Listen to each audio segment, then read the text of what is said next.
بیخلیچه زاهدова ساکن جماعت دهاتی اوچقلعچه ناحیه باباجان غفروف است. نامبرده یکی از کشاورزان موفق شمال کشور بوده 7 سال این جانب به پرورش قلفینه نوع البیان مشغول است. زاهدова در خانه صاحب خانه زن، در مکتب معلمه، در صحرا کشاورز و در بازار صاحبکاری موفق است. قهرمان ما برابر آموزگاری و کشاورزی به زنهای بیکار نیز شرایط کاری و معاش خوب فراهم آورده است.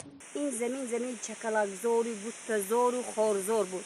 چنانه که میبینید من 28 سال با سنگ میچینم، سنگش ادا کرده نمیتونم. همراه شوهرم همین این خارها رو گریشه کم کردیم، نهالهای نو شیناندیم. من شفتالو های، سیب های، گیلاس های، آلوچه های، زردالو های، بهشتی روی عالم این باغی من. خدا را شکر میکنم که از سال 1995 باز من همراه من علمی زنها کار میکنم. قهرمان گزارش ما میگوید این ذاتی قلفینه را 27 دکبر سال 2018 بار اول در میدان همگی 2 ساتق کشت کرد و در نخستین قدم احساس نمود که پرورش این نوع میوه آینده دار است. در مدت 7 سال کشتی قلفینه را از 2 ساتق به 1.5 گکتار رسانید. حالا نرخ 1 کیلوگرم قلفینه نوع یکم بیش از 50 سومانی در سر کشت و در بازار باشد 60 سومانی را تشکیل می‌دهد. تاجران از اوری تیپی استراوشن و حتی از دوشنبه منازی کلوبنی که من از دوشنبه آمده خیلی در رفته ایستاده.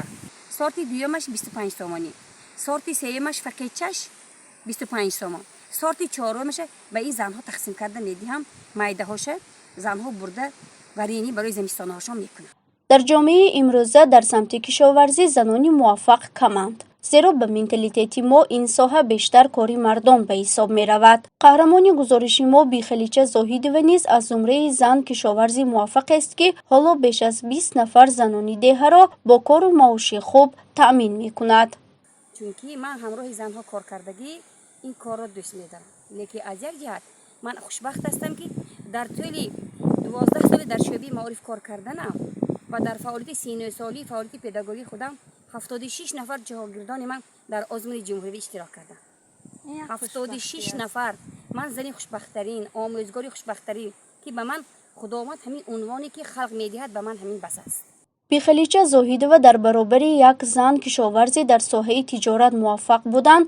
آموزگار پیشقدم مکتب میانه عمومی رقم 8 جماعت دهاتی اوچقلعچه ناحیه باباجان غفروف می باشد. این زن در برابر فعالیت کاری در ساحه کشاورزی اینچنین آموزگار پیشقدم بوده سابقه بیش از 40 ساله کاری در ساحه معارف را دارد. تا امروز شاگردان زیادی را تربیت داده و برای صاحب معلومات شدن آنها سهم نظررس گذاشته است. زاهدова میگوید مردانه یا زنانه بودن کسب امروز مهم نیست. مهم توانستن و به خود باور کردن است.